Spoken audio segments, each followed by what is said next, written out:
Hello, everybody, and welcome to our weekly class. And today we have a very exciting topic on foreclosures. As you know, it doesn't really matter um, where we are in the world. It seems to me that wherever I travel, when I talk about foreclosure, everybody understands that foreclosure is the place where you can get the good deals, good real estate deals. It doesn't matter if you're in America, South America, Europe, Asia. Foreclosure is kind of the one of the most popular places where people know you can get the best deals, and everybody wants to know how they can participate. And because it seems like nobody really teaches you how you can win these deals at the auction.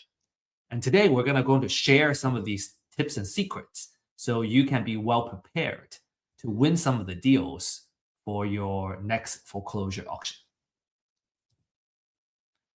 And indeed, the foreclosure auction is a great place to get good deals. Typically you get a 50 to 75% off of the market value. And so you can get a lot of lucrative deals at the auctions. In fact, I know some hedge funds actually specialize in buying at foreclosure auctions. And when you're buying at 50 to 75% of market value, you are already in the money, right? It's what we call you're in the money when you buy the property. So you stand to make a good profit. Now let's take a look at this video that I took recently at a foreclosure auction just a few months ago. And just without, kind of really going into details of what's going on, let's just watch the video and let's see what you can get out.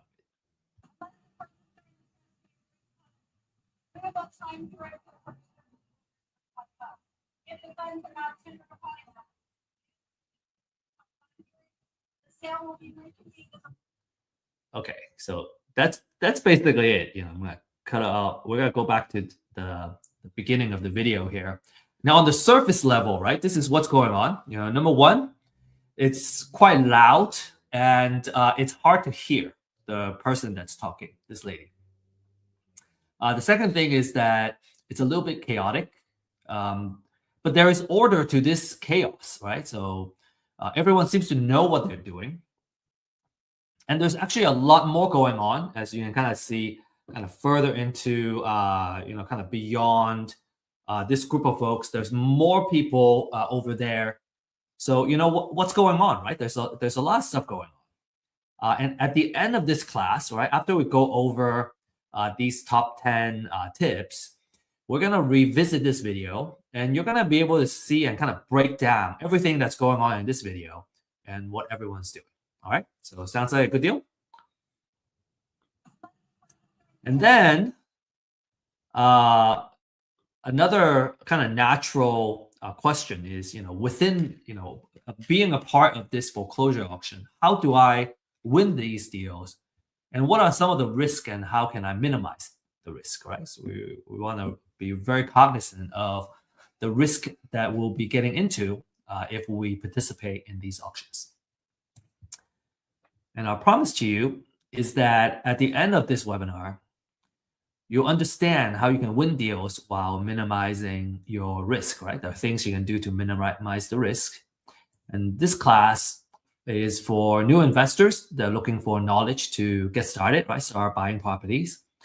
Or if you're an experienced investor and you're not familiar with foreclosure auctions, this would be a good place too. A lot of what I find is that a lot of investors, even if you have acquired a whole portfolio of properties, maybe they don't even need to participate in the auction to acquire these deals. There are different venues and channels where you can source great deals. If you want to add the foreclosure as one of the channels where you can source deals, this is certainly one place where you can gain that knowledge. From an exit strategy standpoint, all right, it's good for wholesale, fix and flip, or buy and hold at a big discount. And I have found that, when I have the habit of turning off notification, it really helps me focus, and that's how I can get the most out of an important class like this. And also, feel free to use the chat to introduce yourself, share your contact information, and where you live and all that.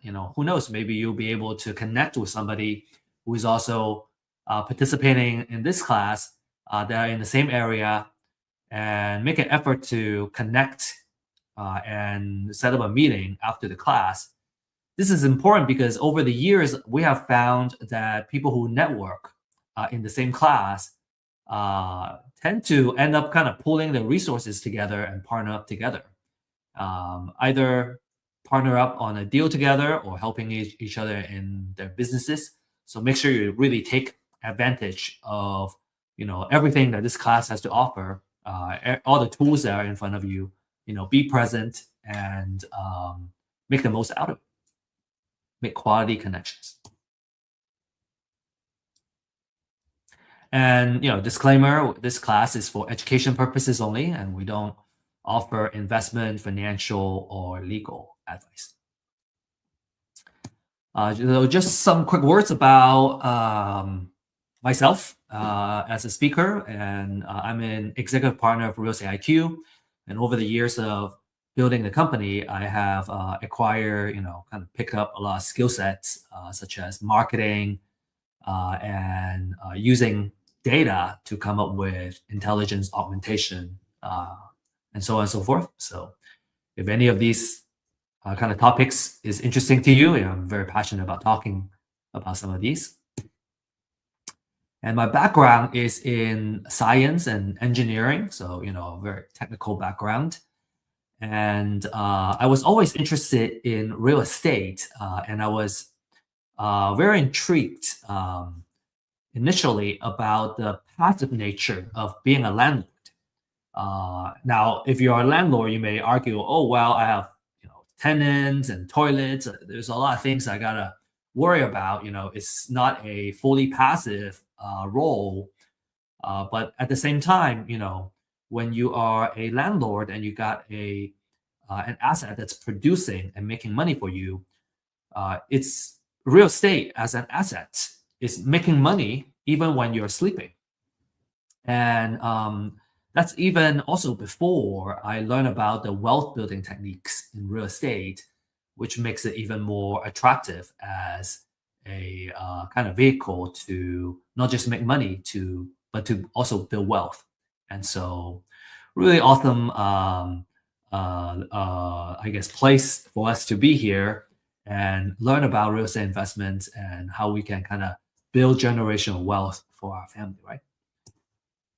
Now, the struggle I have found is that, number one, it was hard to get the knowledge we need in real estate investments. It's kind of, hard to find, right? The schools, they don't teach you.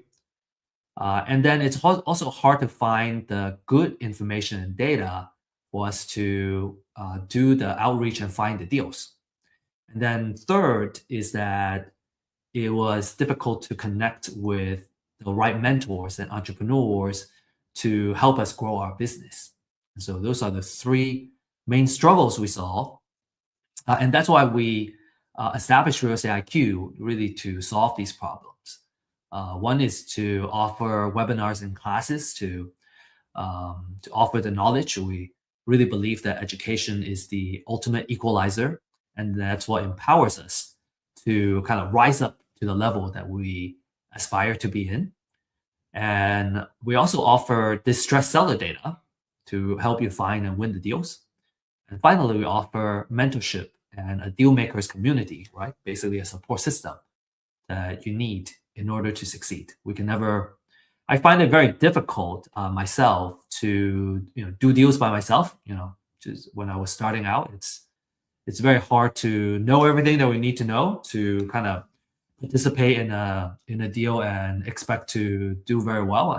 I find it much more comfortable to work with someone who already has the experience, and then we are kind of either sharing resources or I bring something to the table, and we kind of achieve that success together. I find it a lot easier. Now, without further ado, we're gonna go straight into now the content that we have prepared for you. So we're gonna kind of really get started and talk about these 10 deal winning tips. Okay. So first of all, there are two types of foreclosures. You may have heard about the bank foreclosure. Bank foreclosure is when the owner owes the bank money, not able to afford a mortgage, for example. And then the other one is the tax foreclosure, in which case the owner owes the government taxes, and the government has the right after an amount of time to then put the house in a tax foreclosure. And there's some nuances. We're going to go into that a little bit. Now, each county is a little bit different when it comes to where the foreclosure takes place. So, where and when the foreclosure takes place. So, make sure you do your research. In Texas, for example, foreclosure auctions take place on the first Tuesday of every month, and we call it Super Tuesday or the Tuesday auction. If you're in Florida, it's auctioned on a weekly basis, as another example. So make sure you do your research on your local county. And let's talk about the bank foreclosures, right? Bank foreclosures happen when an owner stops paying their mortgage. And the lender, in most cases, it's the bank, right? Or it's a note servicer or note holder can reinforce the lien on the house to recover the loan balance. And the implication for investors is that you usually get clean title, except for unpaid property taxes or municipal liens, and there's little or no redemption period for the owner. Okay, obviously it varies by state, so you want to research kind of the redemption rules of your state. But in general, little to no redemption period. And then we're going to talk a little bit about tax foreclosures, but we're going to mainly focus on the bank foreclosures. Okay, tax foreclosures can get a little more complicated. This happens usually, it's triggered by unpaid property taxes, and usually they're like 2 to 3 years delinquent to kind of trigger that. And the government will force a sale, and it could be different parts of the government. It could be the county, right? It could be the city, or it could be the city, the school district that forces the sale. And as an investor, let's say you win, you win the bid, you don't get immediate ownership on the house. The original owner can reclaim the property, what we call within that redemption period, and that redemption period, again, also varies by state. So you want to, depending on what state you are participating in this, you want to do your thorough research. But within that redemption period, the owner can reclaim it by paying the purchase price and taxes and the penalty. So if you own that lien on this tax foreclosure, you make a little bit of return if the owner decides to reclaim the property. So you still make some money. But if you're mainly focused on acquiring a property for investment purposes, then you typically don't want to renovate the house until after the redemption period. So you want to be careful of that. Essentially, you're buying a redeemable deed and not the final title during the tax foreclosure. So pay a lot of attention to the redemption period when you participate in the tax foreclosures. And we prepared a side-by-side comparison between bank foreclosures and tax foreclosures. And you can take a look at, maybe take a screenshot of this slide. Now, for the purpose of this class, we're going to focus more on the bank foreclosures because the title side is a little bit easier, and most folks are more familiar with bank foreclosures and they're more interested in bank foreclosures. Tax foreclosure is more or less a specialty within the real estate investment world. And if you're interested in tax foreclosures, it can be very lucrative as well. In fact, I I know some folks have done very well with tax foreclosures. And if you're really interested in that, I suggest that you seek out the right classes and education to really go deep in that before you really start participating in these tax foreclosures. Right? Really know what you're getting into, understand all that, understand the risk and the process and the know-how, right, before you jump into it. Anyway, bank foreclosure is what we're going to focus on here. Now, the second tip is that in order to bid, you need to first register as a bidder. Okay, so you don't just show up and then you go, oh, I'm gonna bid on the house, on the property, on the house. You need to register first, okay, in order to bid. Some of you may know of auction.com or some other auction websites. Okay, so in order to, some of the houses either they are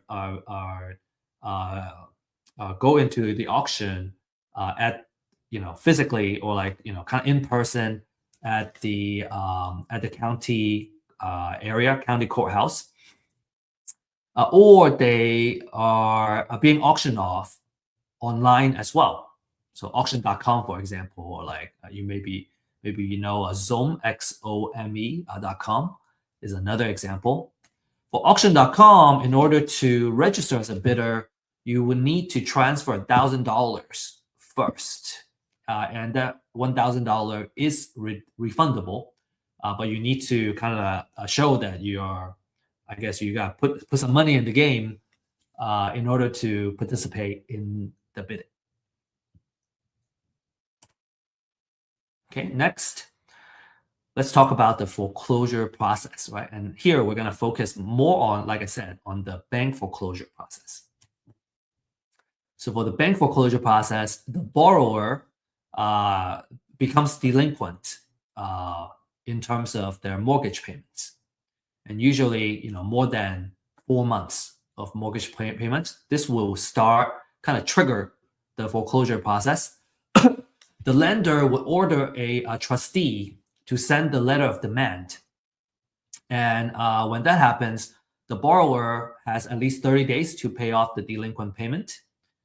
Or what happens is there will be a notice of default that gets filed and an intent to accelerate the mortgage note.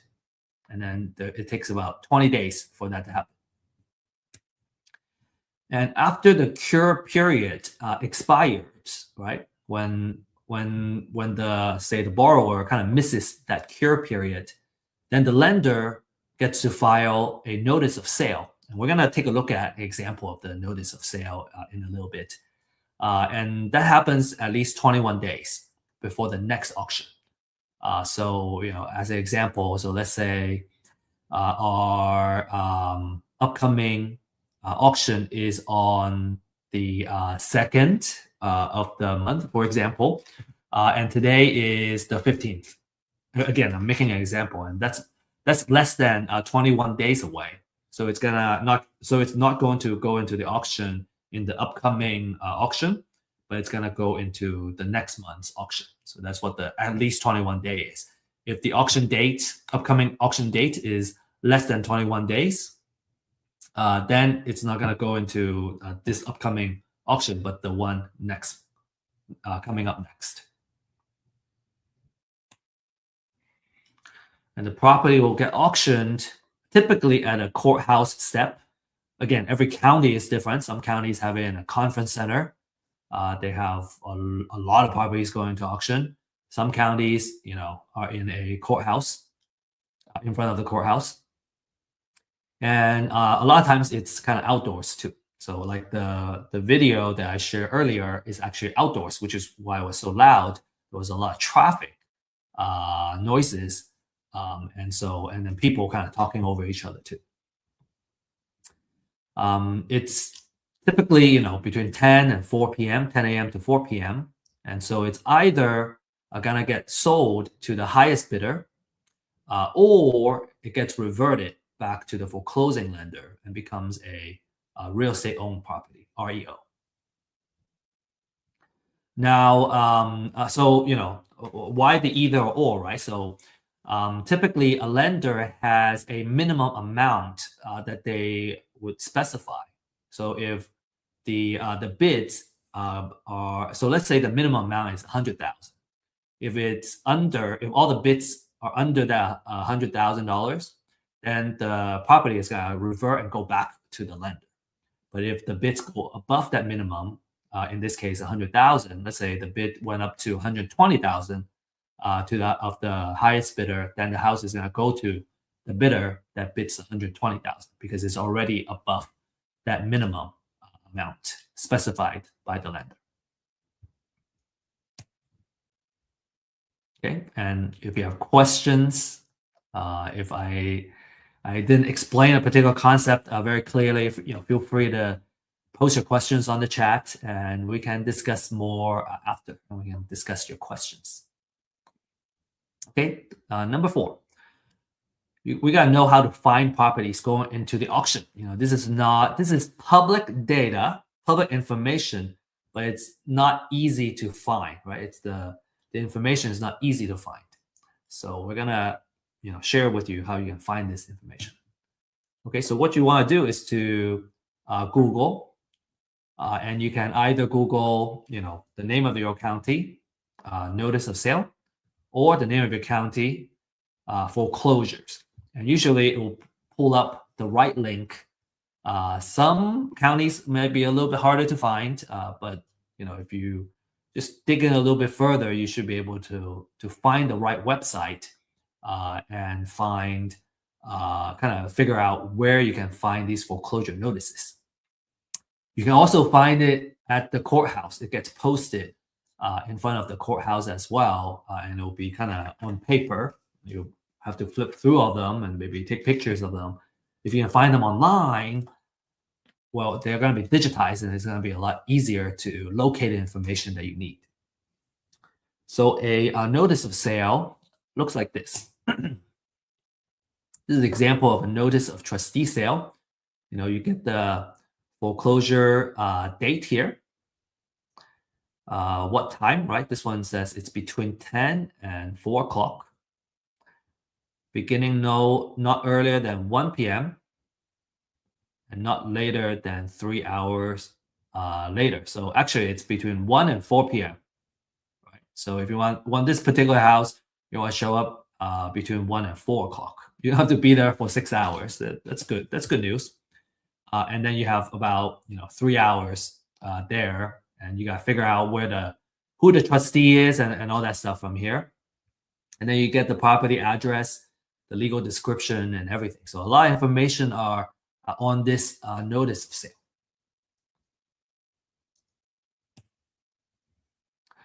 Now, if you're fortunate, if you're lucky, there may be companies in your local area that provide these foreclosure lists, right? They sell these. If that is the case, then the question is, should you pull the information yourself, or should you buy, right? Do we DIY or do we buy? Here are the kind of average monthly filings in different metro area.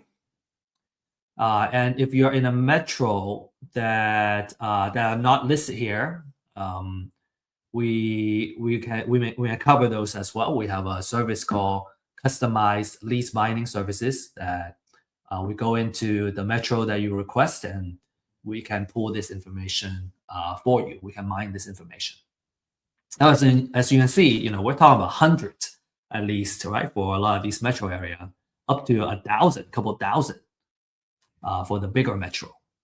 And so there are so many filings that it's usually not recommended to do it by yourself. It just takes too much work. It takes too much time. As an entrepreneur, I would say if I spend a lot of my time mining the information, then it's taking my time away from doing the actual due diligence and kind of figuring out what the right amount it is that I need to bid on the property, which is a better kind of use of my time. All of doing this is kind of, low value labor work. It's much easier to outsource it. I have learned how to do it myself, just so I know how the work gets done, and I appreciate, the people that are doing the work, and I can kind of know how well the work is done. But after I learn how it's done, I usually don't do it because it's such a low value work. Like if I'm gonna spend 1 or 2 hours every day on this particular effort, man, I'm gonna end up doing all that, just researching and getting the information. Well, it doesn't really get me to point B, which is being able to bid on the property. So it's much easier for me to hire somebody to do all this research, and then I can do the actual intelligent work, which is the due diligence and the research it requires to come up with the right offer and the maximum bid that I would bid on any property, so I don't lose money. Okay, I hope that makes sense. Okay, make sure you focus your time on high value activities. Some examples of high value activity is lead generation, marketing, due diligence, contacting distressed sellers, for example. So here are some key elements, right? Speaking of, purchasing, if we're gonna buy a list, like what does a quality list look like? So these are a couple of quality information. From a property information standpoint, you want to know who you want to really important is to know the trustee who's gonna be auctioning off the property. Actually, I'm gonna be sharing that as one of the tips later on. Right? You want to know the trustee. And then you want to know the property information, right? Sometimes having the address. What's weird with these foreclosure filings is that not every property's address is on the filing. Sometimes it's just a legal description. So you have to go and research and figure out what the address is and what the zip code is. Sometimes I want to only focus on a particular zip code or a particular city because that's the area that I want to focus on purchasing deals on. And it's much easier if that work is already done, and then I just focus on the filtering, right? And focusing my attention on the deals that I want to bid on. Subdivision, legal description, and the characteristic of the property, like bedroom, bathroom, square footage. And then some of this financial information is interesting too, because it kind of gives you the insight on the property and what's going on with it. As an example, if the house was recently purchased and they still have a very high unpaid balance, I would note that the lender typically would be unwilling to take a loss and accept a low bid. And so typically they would want to they are willing to take a loss, but not a huge loss. Versus if a house has been, I guess, if a mortgage has been kind of performing for the past, let's say 10, 15 years, and there has been a lot of equity that has built up, number one. And number two, the borrower has been paying quite a bit of interest. That gives the lender more room, more margin to have a lower minimum bid amount, as an example. So some of this financial information is useful. Okay. Number 5, let's talk about our exit strategies, and we're gonna just talk about the top 3 exit strategies, which is wholesale, fix and flip, and buy and hold. And depending on which exit strategy you have, you're gonna come up with a maximum allowable offer. So number 5 and 6 is kind of related, right? Based on your exit strategy, you're gonna have your maximum allowable offer that you can bid for each property. And we're going to talk about buy and hold first. Okay, so let me share an example. Some of you may have seen this slide before. We shared this as an example in couple of our classes to really home in on the buy and hold strategy. So for buy and hold strategy, what we want to do is to follow the 1% rule of thumb. And basically, that 1% says that our monthly rent should be at least 1% of our total overall investment for the property. So if I put in $250,000, I want to make $2,500 a month at least.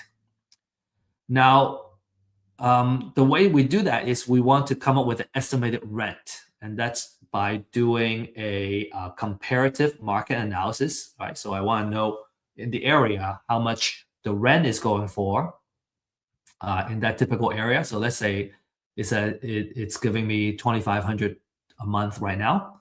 That means the most I would invest in the property is $250,000 to fit that 1%. Okay, so I kind of back myself into this. And in this example, if the repair budget, right, how much it costs to kind of fix up the house is $20,000, then the most I would offer is $230,000 because I got buy it for $230,000. I have to add $20,000 to fix up the house. The total out of pocket is $250,000, or total investment is $250,000, and then it's covered by the 1% rule, right? $2,500 rent. You may have a question about wholesale fee. We're going to talk about it when we talk about wholesale, but this is what the number will look like. Now, in the next slide, we're going to go over this, why this 1%, right? Why that 2,500? So as an example, the 2,500 will cover mortgage, property taxes, insurance. If there's HOA, and obviously there's always some level of maintenance on the house. And so after you subtract all that, you can earn a decent monthly cash flow, right? So that's how much you earn as how much cash you collect as a landlord. So what's really cool is that as a landlord, this is one house, right? This is how much I'll cash flow from one house.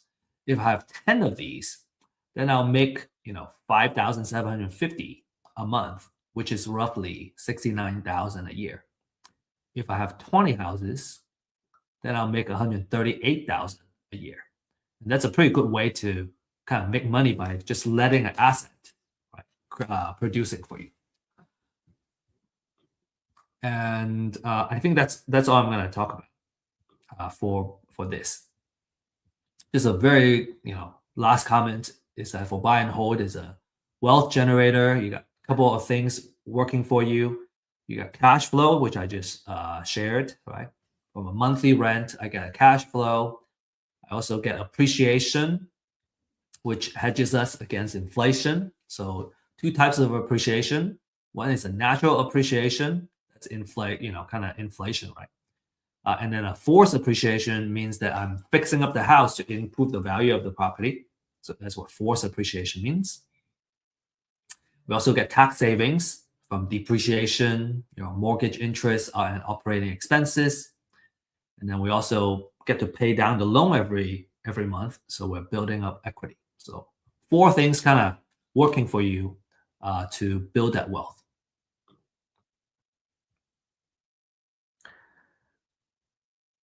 Next, let's talk about fix and flip, right? That's a 70% rule of thumb. And let's talk about how to apply it to fix and flip deals. So in this example, let's say the after repair value is 500,000. So what that is I gotta run a comparative market analysis, right? Which is figuring out how much the houses around me are selling for in their kind of pristine condition. And let's say in this case, all these houses are telling me that you can sell it for 500,000. Then we do the 70% rule, multiply this by 70%, then we get 350,000. And then if we subtract the repair budget, then we get our distress offer. So again, to kind of go back from the bottom up is that we buy at 280,000, we put $70,000 in it, so the total amount invested is 350,000. Then that's the 70% of what the after repair value is.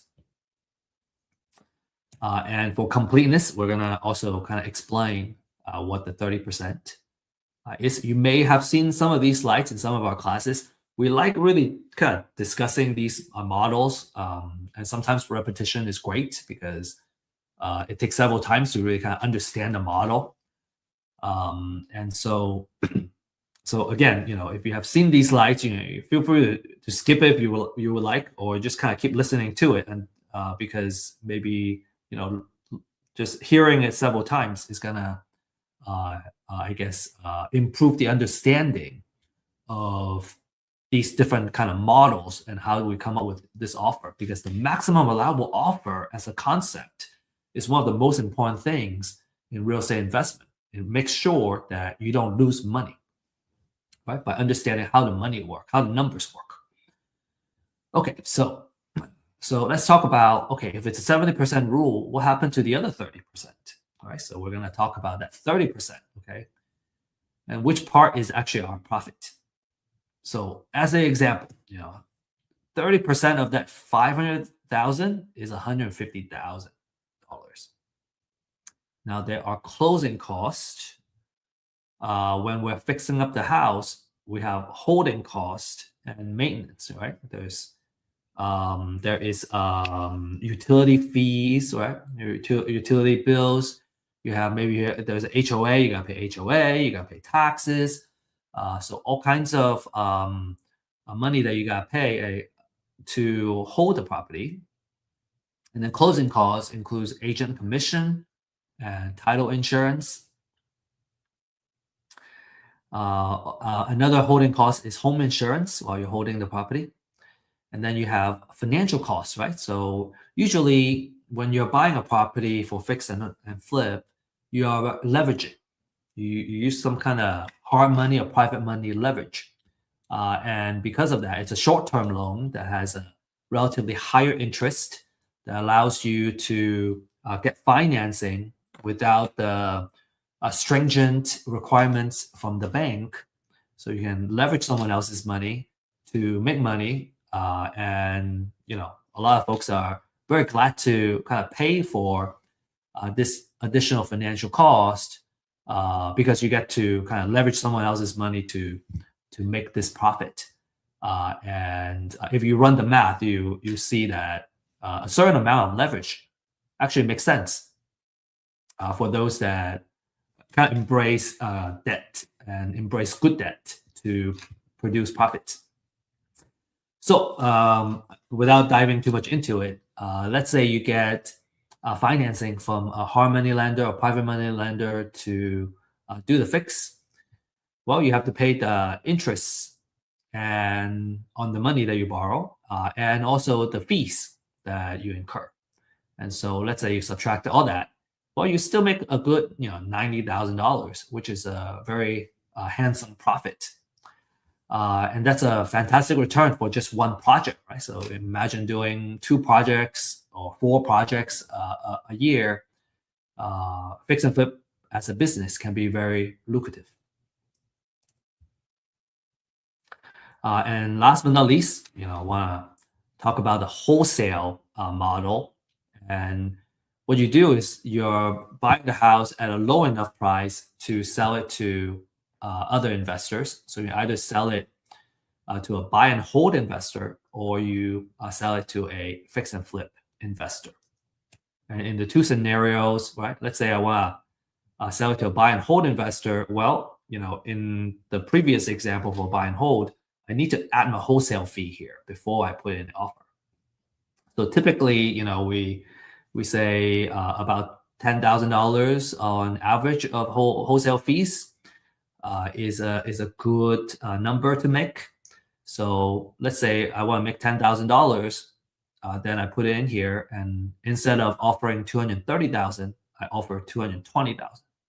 So if I'm acquiring it at the foreclosure auction, and I want to make my wholesale fee the maximum I would bid on is 220,000.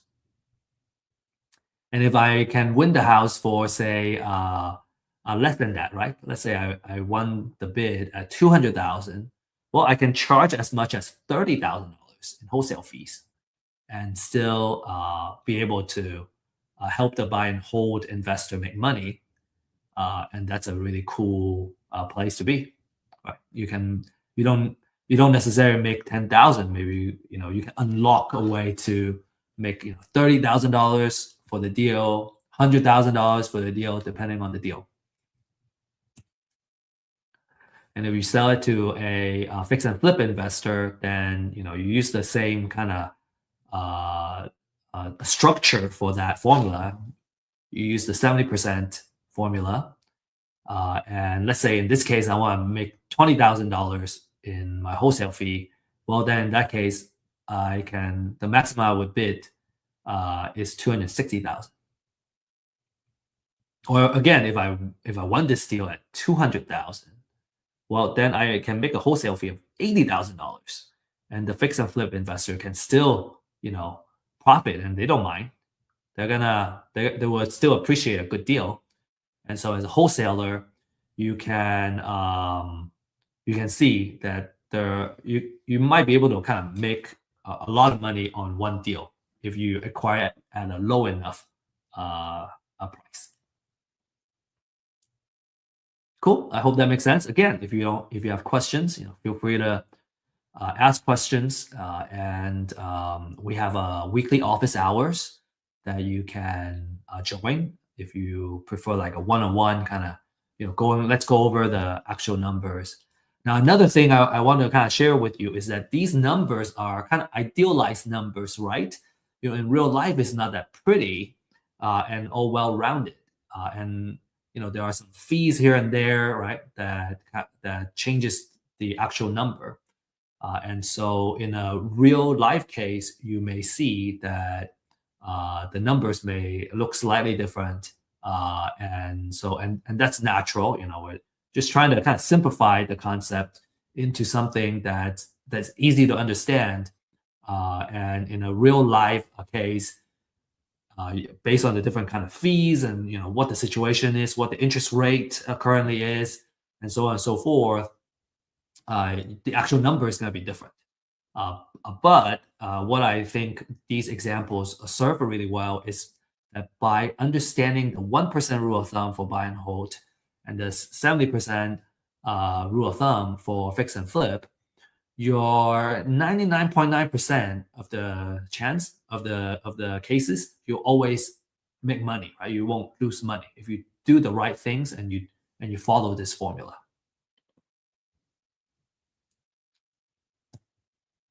All right. I think we spent enough time on the maximum allowable offer. So we're going to talk about number 7, okay? Got to do your real estate valuation. So that's another big fundamental skill set for a real estate investor is being able to do a really good high fidelity real estate valuation. And there are 2 important numbers that you want to get really good at doing. And it's usually it's the same process, right? Using real market data to come up with number 1, after repair value, right? That's what we need for a kind of fix and flip number. And you got to know the market rent, which is good for buy and hold.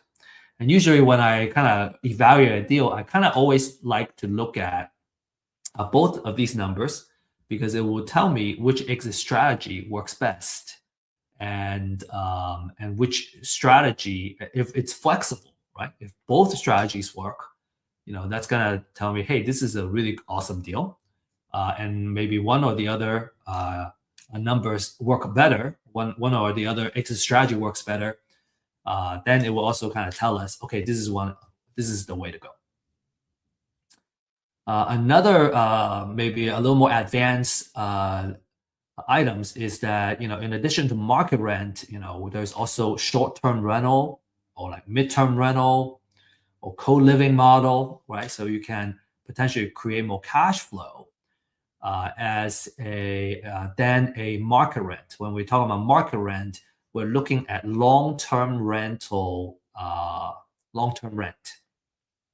We're not going to talk about all these kind of short-term rental and potential higher cash flow scenario. In this case, really it's because when you're running a short-term rental, you're kind of running an accommodation, a hospitality business, and when you are doing long-term rental, you can very easily outsource it to a property manager, and you have really good occupancy usually instead of a short-term rental.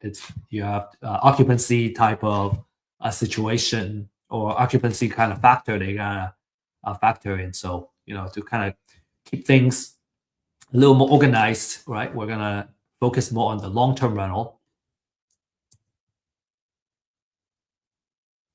And for real estate valuation, what's important is to run a comparative market analysis, or what we call a CMA. So looking at the market, right? All the comparables that are on the market, how much do they sell for? How much do they sell for? That's going to give me the ARV, after repair value. How much do they rent for? It's going to give me the market rent. And we're going to just talk a little bit briefly about best approaches to CMA. So best approaches to CMA is these couple of things to kind of set up the parameter, right, on which ones are comparable, right? The keyword is comparable for a CMA. You want to look at the distance, right? How far? If it's too far away, maybe it's not comp anymore.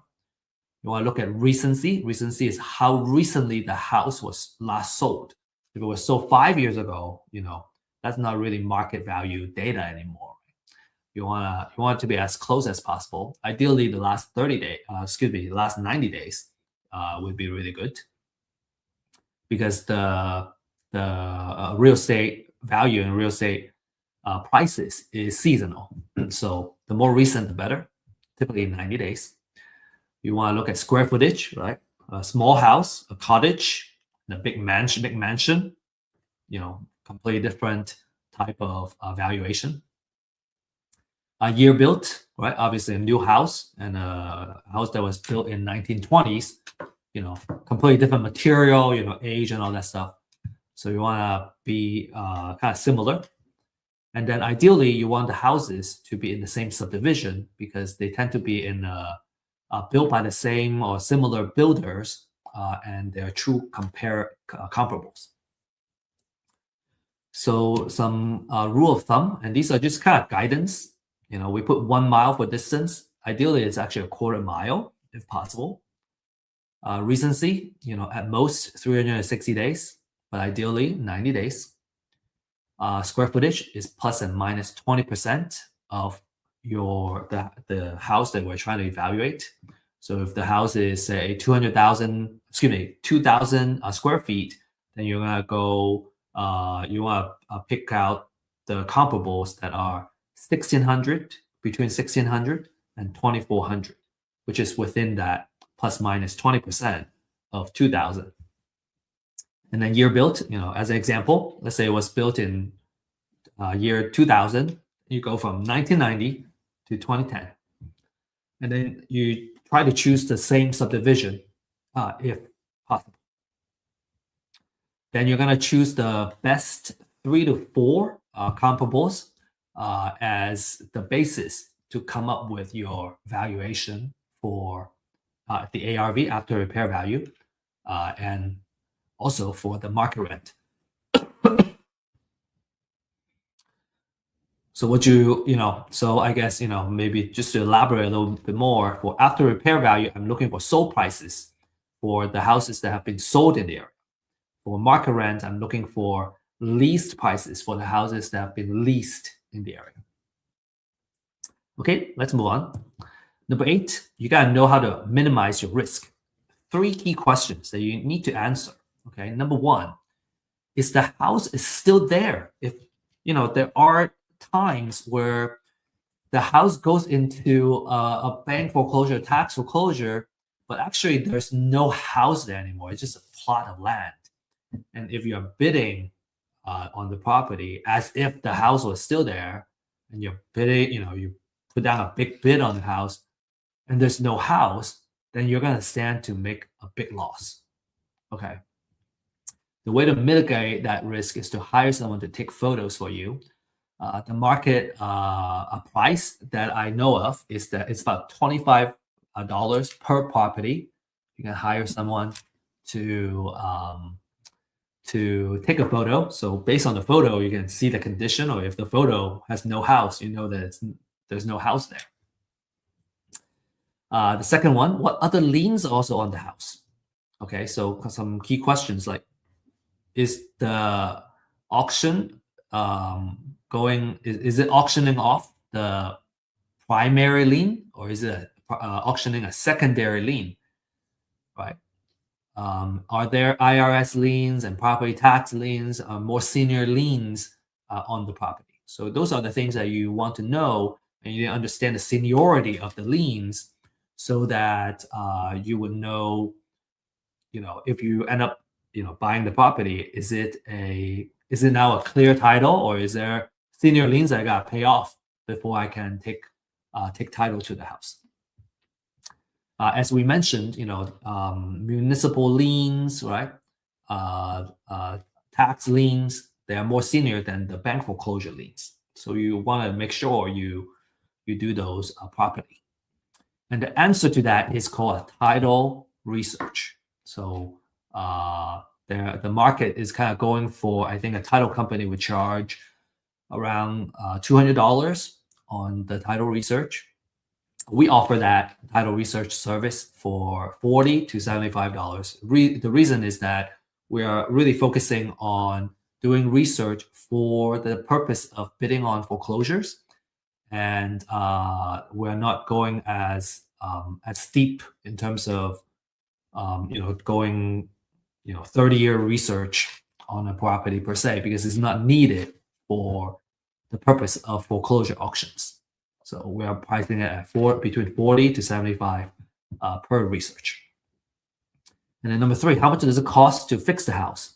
So if you have the photos, you can at least kind of see the exterior of what's needed to be done on the house.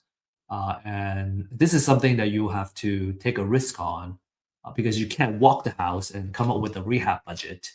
And so you have to kind of really do some rough estimation on how much it would cost to fix up the house, because remember, the rehab budget is part of your formula for your maximum allowable offer.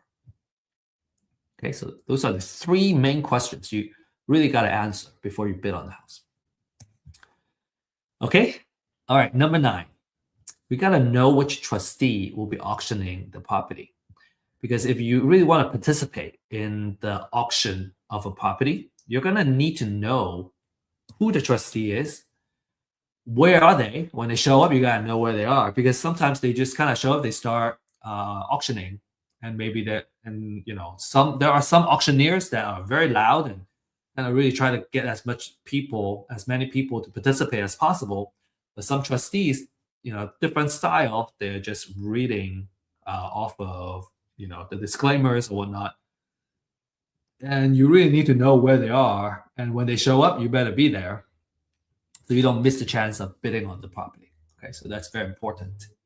You want to know what time frame they're gonna get bidded. The property is gonna be auctioning, and who the trustee is, and kind of when they show up, you gotta be there.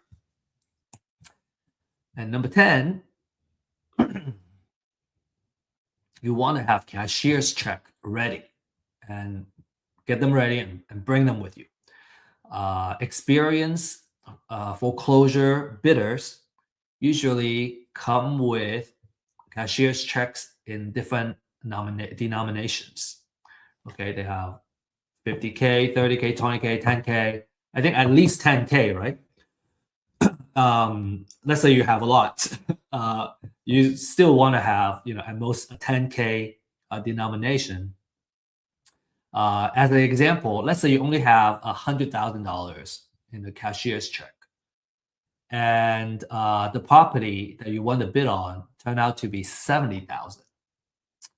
Well, because you don't have, you can't break it up. You have to give them that 100K cashier's check. Well, now you have an extra $30,000, which is the difference. It's stuck with the courthouse, the county, for several weeks before they can get the money back to you. So what that means is now you have $30,000 that have been sitting around not producing for you. So usually for the experienced folks, they have these denominations. So let's say it's 70,000. Well, I got the 20K, I got the 50K, and then now I'm good. I can use the rest to bid on another property if I want. Right? So that's very important. They don't make change at the auction. So some bonus information, I want to give you this, and then we will look at the video. Okay, so the bonus, I want to kind of share the what happens during the auction or like after the auction. So after the auction, after the foreclosure, the borrower may still owe money after the foreclosure. If the total debt owed exceeds the foreclosure price, the lender may seek a deficiency judgment and go after the borrower. Okay, so borrower may, in this case, they either owe money or they have to declare bankruptcy, right, in order to kind of deal with that. A bank foreclosure wipes out secondary liens, right, second mortgages or junior liens with proper notice, but it doesn't eliminate debt. So these lenders can still go after the borrower. And then federal, state, and local tax liens will survive. And so you need to pay them when you win the bid. So make sure you do the title searches properly. All right, so now let's play this video again. I got this this video back, and then we're gonna really talk about a little bit more nuance of what's going on. Okay, so it's just a 10-second video, I think.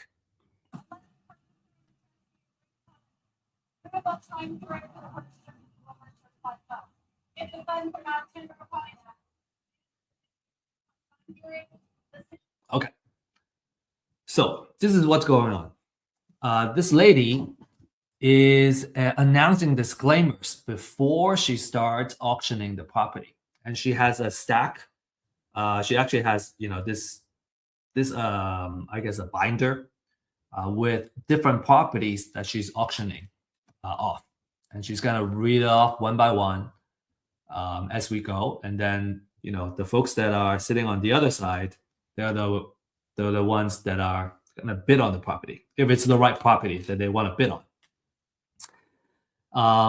You have this gentleman, Ryan, my friend, has a laptop, right? And he has a spreadsheet here with all the properties that he already did research on, and he knows exactly which deals he's going to bid on because he already did all the due diligence and everything that he needed. This lady, I also spoke with her afterwards. She has a paper version, and then she has highlighters and everything, right? And she's striking off the properties and kind of notating them as the auction happens. And then there's other folks that are also participating.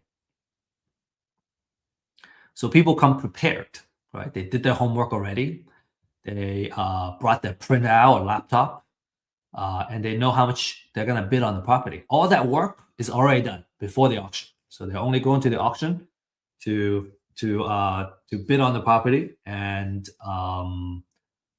basically trying their best to win a property or two or more during the auction.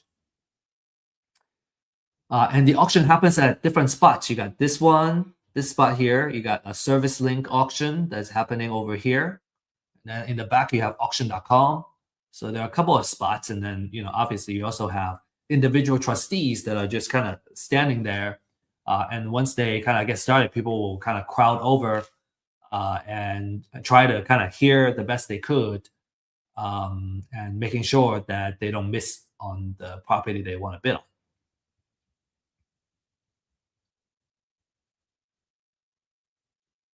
Okay. So yeah, so many auctions can happen at the same time too. So you can have three properties being auctioned off at the same time by three different trustees. So it can be pretty chaotic. And if you really want to go and like you want to cover your bases, you want to have several folks that are on your team, on the same team, going in there and bidding on these properties. Okay, cool. So again, if you got questions, find us at our office hours. Find me at our office hours, and we'd love to answer your questions. All right. To recap, we have gone through the foreclosure process. We talked about the different type of foreclosure, and then we talked about how you can find and evaluate deals and all the due diligence that you need to do to minimize your risk, and then all the different things that you need to do in order to participate effectively in a foreclosure auction. So next, you may be wondering how you can get started. So let me just kind of share with you some success cases of our clients, our users. Right, first case, we have a client making $46,500 profit on a deal in Carrollton. He actually is kind enough to share the address of the property as well. And all these are kind of title company escrow printouts that he's able to share. So the second deal, 85,000. Next deal, 88,000, almost 89,000. So there's a lot of profit if you know how to win properties and win deals.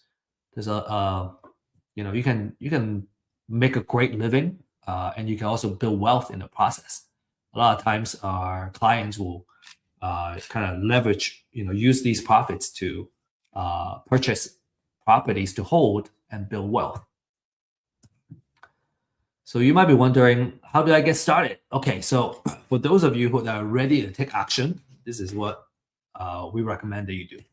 Number one is you get a foreclosure list. The more research that's been done, the better. So you can, get firsthand data, exclusive research, and everything that you need to know about the houses that are going into foreclosure. For a limited time, there is a disruptive pricing that I'm sharing here. This price is not going to last a very long time. So, there's a QR code here that you can scan and take advantage of it. And then number two, I highly recommend finding a mentor coach, having that one-on-one attention to walk through how to do these deals. I personally find it extremely useful. I don't even know how to do it another way. It seems to me that when it comes to kind of these high value, high ticket deals, just having someone to walk you through it, someone that you trust, obviously, to kind of walk you through the first couple of deals until you learn the rope. I think I would even argue that it's necessary, like, having someone that kind of hold your hands and kind of show you the way. So we have a deal accelerator program that if you choose to participate, that's what we designed the program to do, is to give you that one-on-one hand holding and training and mentorship to get the deals done, get a couple of deals under your belt, and then you become a deal partner where we do deals together. This program is more appropriate for those that have already been through a training and coaching program and need more one-on-one attention in order to make a deal happen. So just kind of keep that in mind. And then step number three, do your due diligence. Right, you get photos, right? Do the comms, and learn how to do a rehab budget, and then also title research. And as I mentioned, we offer title research services to help you economically, do the searches on any property that you choose to, and at a much more affordable price than a title company, for example. And then finally, when you're ready, go to the foreclosure auction and join the fund. We may see you there. Okay, before we end, share a couple more success stories here. Jordan, being a client for Real Estate IQ for in a month, he closed 2 deals and made $60,000. And Salvador, first deal, 30,000. And Ismail, consistently, getting deals and an average of 8,000 per deal, a total of 80,000 in the past 10 transactions. That's pretty good, right?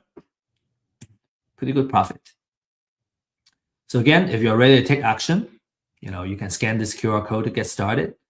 Schedule a 30-minute in-depth consultation on what Real Estate IQ has to offer to help you find deals and win your first deal.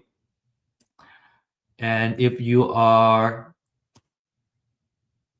not ready to kind of actively get started, but you want to continue to learn through seeing real cases and real deals, then you need to join our weekly Thursday program. This is at 11 a.m. Central Time.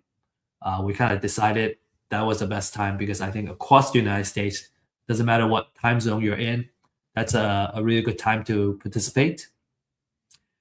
This is a weekly live stream where we follow live deals that we're actively working on, right? We have a purpose of building a real estate portfolio in real life.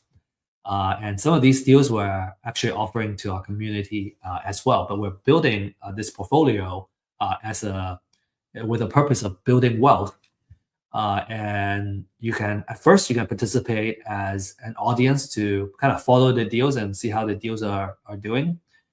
We have about, I think, 10 deals right now that we're actively, in the process of working on or producing a cash flow.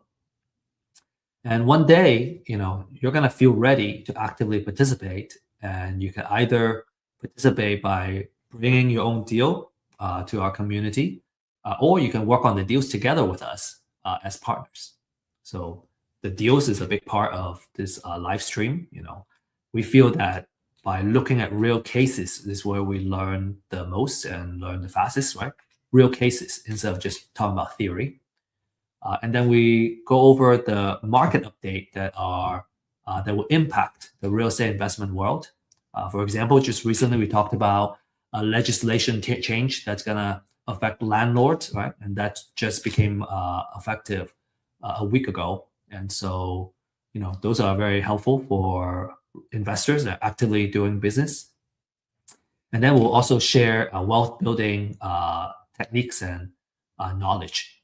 So you can, leverage all this, right? The whole purpose of, real estate is using it to build our wealth and create generational wealth. And so we really hope that this Deal Makers live stream will continue to grow and really kind of bring great value to everybody that participate. And with that said, I want to say best of luck and happy investing. And if you have any questions, feel free to join our events and our office hours. Oh, I forgot to mention, we don't have a slide on the office hour. Our office hour is on Fridays at 9:30 a.m. Central Time. And you can find the link to join the office hours in usually our meetup groups or on our website. So just need to search for those. And if you have any questions, right, on any classes or actual deals, you need someone to kind of evaluate the deals for you, make sure it's a good deal. You need someone to come up with a recommendation of how much you offer on the lead that you're working on, for example. That's how you can leverage our office hours. All right.